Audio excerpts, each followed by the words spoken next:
All right, let's try this and see if it'll work. We had a connection issue when we just started a second ago, so let's try it again. We're going to try something different tonight. This is Chad with Nobody Else's Auto. We're going to do Toy Tuesday live on YouTube instead of what we've been doing on Facebook. So since we're doing something different tonight, we're going to give everybody a few seconds to jump on with us, and then we will get rolling into Toy Tuesday tonight. Like I said, we've been doing these on Facebook in the past, and then I've been posting them to YouTube, but I've got a lot more subscribers joining on YouTube, and as soon as I posted them on YouTube, I had people saying they didn't get the notifications. So I'm going to start switching these two, probably just start trying to do them live on YouTube, and then switching them over to Facebook after we get done. So anyway, we'll roll with that. Check out some cool stuff. As always, if you got questions, comments, be sure to throw them up there. We'll see if it's going to work tonight. It's taken a couple of tries to even get on with some connectivity issues. I don't know if it's weather related or anything like that, but obviously we've got tons of weather everywhere in the country right now. So kind of up against that as well. But anyway, like I said, we'll switch to start trying to do these on YouTube and try to get everybody on board with it. What we do on Toy Tuesdays is, if you haven't been here before, is going to be toys and or memorabilia related stuff, all pretty much automotive related, but it may be signs, oil cans, toys, emblems, ornaments, anything related to automobilia and our hobby of old cars and trucks. So anyway, we got some really cool trucks, toy trucks we're going to check out tonight, and a handful of badges from the badge box. I love the old enamel badges from the 20s and 30s. I've got hundreds of them. Got a whole box of those. We'll grab another handful of those after we check out these super cool trucks. So we're going to go ahead and flip the camera around and check out some really cool auto transports. First one we've got, great, we're on in Pennsylvania. Thanks, William. So at least we know we do have somewhat of a connection now, because it took a couple of tries to get it to even start. So glad to know we've got something going. We're glad to know comments are working. So thanks for throwing that up, William. Anybody else has anything, always be sure to throw it up there. But we'll start off with this Wyandotte Auto Transport. Russ from New York's on. Thanks for jumping on tonight. Appreciate you being here. But this Wyandotte Auto Transport is an awesome piece. I got Ohio on with us as well. That's great. Thanks for being here. This is an original paint Wyandotte Auto Transport. Kind of a cab over type design, blunt nose, almost like the oval grill Ford cab overs. These cars on top of it came with it when I bought it, but I don't necessarily know if they're original to it. They look a little bit small, but they look great on there, so I just left them there with it. Decals are peeling a little bit, but this thing's probably 40s or maybe early 50s, so considering its age, I'm really pretty happy with the condition when we found this. Plus the fact it still has the original loading ramp on the back of it, which slides up in the back and slides out. So really cool piece. It appears as though there was probably a door or something back here that is missing, but that's sometimes that happens on some of these older toys that have been around and been played with. But this side looks about the same. A few chipping issues on the Auto Transport decal, but great paint. Tires and wheels are there. Great graphics. All metal except for the tires. I mean, literally the tires are the only piece of this truck that is not metal. So really cool toy in really great condition considering its age. So really super cool piece. We were really excited when we found that, to add that to the collection. Now we're going to jump up a few years to the Destructo Transport. This is, I would say, 60s era. I don't have cars for this one. Definitely a cab over type design, very boxy. Even the nose even looks like the Ford cab overs that started in 57, I believe, and was used all the way up into the 60s of that very boxy type cab over. But that's kind of what I think this was designed after, was, definitely that style of a Ford cab over truck. No cars or any accessories for this one, but it is original paint, original tires and wheels, original just Destructo on the tires. Pretty cool decals on the side of it. So, neat truck.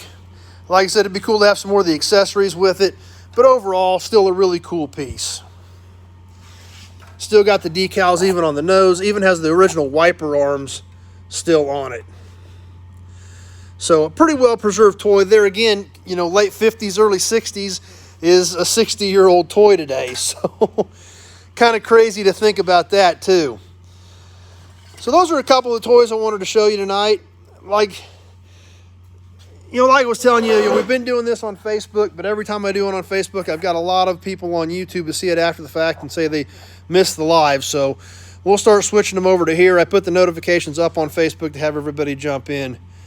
Adam's on, our friend from England's on, and glad that he made it. I know it's getting late over there. I'm glad you jumped on with us as well. So, yeah, and I know that your C28 promo would probably look pretty good on there, but I'm not going to sell them. So, those are definitely pieces of my own collection. And in fact, I've got some more auto transports. I've got 2 or 3 more, but I thought, well, doing all of them in one night's going to be a heck of a lot. So, we did these tonight. Now, next thing, if you haven't been on here before with us, I like badges and emblems as well because I like car stuff. So we're going to grab a handful out of here and check some of this stuff out. I always like to mix a few of these old badges in because it's just really cool, different, neat stuff. Pieces of history that you can hold in your hand and look at and think back from years and years ago. But some of these manufacturers don't even exist anymore. So we'll get 4 or 5 of these out here and take a look at what we've got out of this box.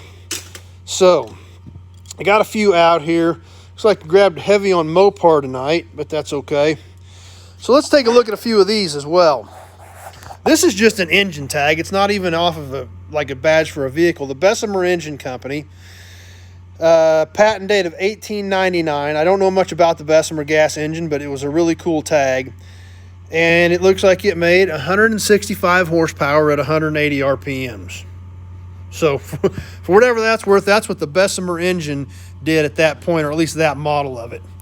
Now we'll get into some of these badges like I was telling you about. I did end up grabbing heavy on Mopar tonight. I didn't even look. I just reached in there and grabbed. There's a really cool Dodge Brothers. This is an angled piece, probably off of a grill, probably mid-30s. Pretty nice enamel still on that one. Good colors.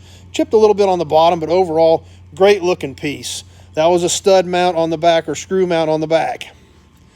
Another Mopar piece we had, this is a Plymouth. This is a front grill badge for a 1940, I believe. There again, really good colors on this, a few chips, but the yellow and the blue really pop against the red background. Nice chrome on this piece. Stud mount on the back. If you haven't caught any of these before, I bought tons of these badges out of a collection in Missouri where a gentleman had taken these off of cars back in the 40s and 50s, probably even starting in the 30s when he was a kid and his dad had a scrap metal yard.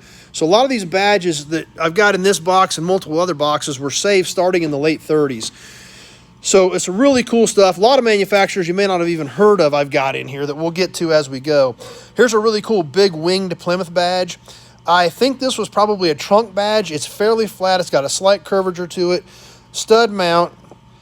Adam says 160 RPM, he can go faster with a weight on his arm. That's about right. But, that was patented in 1899, so that gas, the gas engine back then was pretty new. They were trying to do what they could with it. But I think this is a trunk badge off of a late 30s era Plymouth. Nice coloring on the enamel. It's not all chipped up. Bright chrome. Good looking piece. Next one we've got here is a Willys 6. Once again, I'm guessing this is probably a 30s era piece. It's got some chipping in it, but you can still definitely make out the Willys. The 6 is pretty clear. The gold in the 6 looks good. This was a stud mount as well. In fact, it looks like it broke off of the grill when it came off. So that's definitely an odd badge you don't see very often. As well as this last one we're going to catch tonight. We work some of these in pretty regularly on the Toy Tuesdays, but this is a really great looking badge. It's a big H for a Hupmobile. This is a pretty nice badge. It's got a really cool, I don't know what kind of axe you'd call that on top. Some shields, or looks like a castle on the bottom. Nice colors, nice enameling. Really cool piece. So, and like I said, it's a Hupmobile. It was a press mount like on a grill shell. And definitely something you don't see every day. So, and that's what's cool about these badges, is the history and the stories that they tell. So, anyway, that's what I had for you tonight. Hope you guys enjoyed it. Like I said, we're going to mix things up a little bit. Try to start moving these Toy Tuesdays over to YouTube. And since we're getting a we're adding a lot of subscribers on YouTube, and it's growing pretty quickly. So I'm going to start moving some of this live stuff over to YouTube, I think, and that way there's less confusion. I can always post the notices on Facebook so that our Facebook viewers can see that we're going to be on YouTube, and try to start maneuvering some of it over this way, since that's where we've got a lot of growth and a lot of new viewers. And I want to try to include as many people as possible in what we're doing. And the fact that you guys keep coming back and hanging out, that's what makes it fun. So we talked a little bit about that on Sunday Night Live Chat. So if you haven't been on Sunday Night Live Chat with us, please jump on that 7 o'clock Central Time Sunday evening. And we'll start doing some more of this live stuff on YouTube and try to include as many people as possible. The Willie 6 badge would go well on a 30s yellow GM 5 window. Yeah, it would. So anyway, that's kind of what we're doing. I know it's a little different. I think this is kind of the direction we'll probably try to go. We've got a pretty decent crowd on here with us right now. You know, we're about the same amount of people we typically have on Facebook. Rico and Jess are here with us. Thanks for being here, guys. It's always great when you jump on with us. And like I said, there's with the growth on YouTube and the amount of people we're adding, and the amount of people that were not catching the lives because we were transferring them over after the fact, and they wanted to be on the live. So I think that's what we'll try to do. Ironhead Garage is on with us. Thanks for being here, Ironhead Garage. A lot of familiar names we see on Sunday Night Live Chat, and hope you guys are on there with us as well. And Chris is on with us. Thanks for being here, Chris. Glad all you guys made it back. I hope that you guys are going to like the new format. I hope switching these lives to YouTube is going to work out better for everybody. It's just so much easier to put the notice on Facebook so that our Facebook fans will know what's going on and can get on here with us. So anyway, that's about what I've got for tonight. As always, thanks for watching. Appreciate you guys stopping by and hanging out for a few minutes. So everything seemed to have worked fine once we got going. It took a couple of attempts. Jim's on with us. Thanks for being back, Jim. But we had some connection issues when I tried to go live the first time, so we were actually a little after 7 before we got rolling. And but once it connected and went, it seems like it's been pretty good. Comments have been popping up pretty steadily, so maybe it's going to cooperate and work. So we'll try her again next Tuesday, same time, same place. We'll dig out some more cool toys or memorabilia. Check it out. As always, if you have ideas, something you want to see, something you've seen in the backgrounds. Jess says there wasn't a notice on Facebook. I posted on both pages 30 minutes ago that we were going to go live, so I don't know if it just didn't get to you or not, but I did post on it. So Adam has to crash. Adam are one of our watchers from England, and I think is it 1:30 or about 1 o'clock in the morning there, 1:30 in the morning there, if I remember correctly, from when Adam's been on with us in the past. So appreciate you sticking around and hanging out and jumping on with us for at least a little bit. So we'll go ahead and wrap her up for tonight. As always, thanks for stopping by. We will see you tomorrow night. We've got some more cool videos coming. Thankfully, I got a few extra things shot. 1:16 in England, so I guessed right. I knew you were in the 1 o'clock time frame somewhere. Fortunately, I did get some video shot before all this weather came in, so I've got one for tomorrow night and one for Friday night already done, so we won't miss anything there. We'll be able to get some stuff out and get some more cool video shot next week. Weather's supposed to break here in a couple of days. Have a decent weekend ahead of us the way it looks for all of us across the country. So we'll keep our fingers crossed that continues, and hope to see everybody back again live Sunday night on Sunday Night Live Chat. So thanks for watching tonight. Thanks for tuning in. Appreciate you jumping on over to YouTube, and we will see you soon.